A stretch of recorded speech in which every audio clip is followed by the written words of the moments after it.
Tonight, as we await for the vote to see if the federal government will fully reopen, community food pantries are still feeling those effects.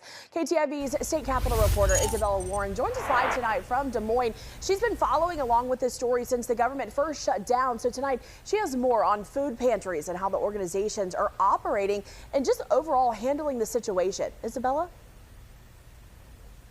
Yeah, food pantries across Iowa say they are breaking records. I was at the Urbandale food pantry this afternoon and saw quite the steady stream of people coming in to collect food. I actually spoke with one woman who says her leftover SNAP benefits from the month before ran out this morning. She says she hasn't had to use a pantry in a couple months, but says she's thankful this one was open. And it's kind of scary because, like, we don't know when it's gonna kick back in or whatever. But yeah, I'm just grateful to have this here because I was starting to get really nervous. CEO Patty Sneddon-Kisting says since the end of October, the pantry has seen 160 new families coming in.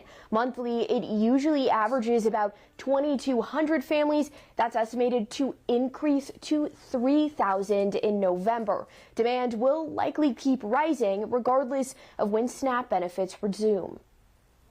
We, as I mentioned, always see that uptick during the holidays just because it's the holidays, but I definitely think because of the current environment, we'll continue to see that increase well into January.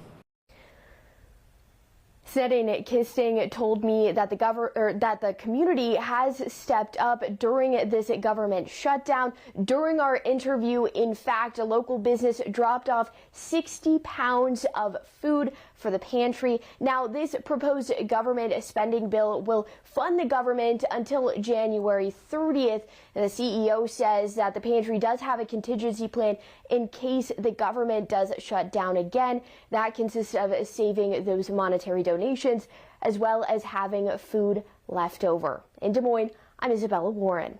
All right, live tonight from the Iowa Capitol Bureau. Isabella, thanks for that update.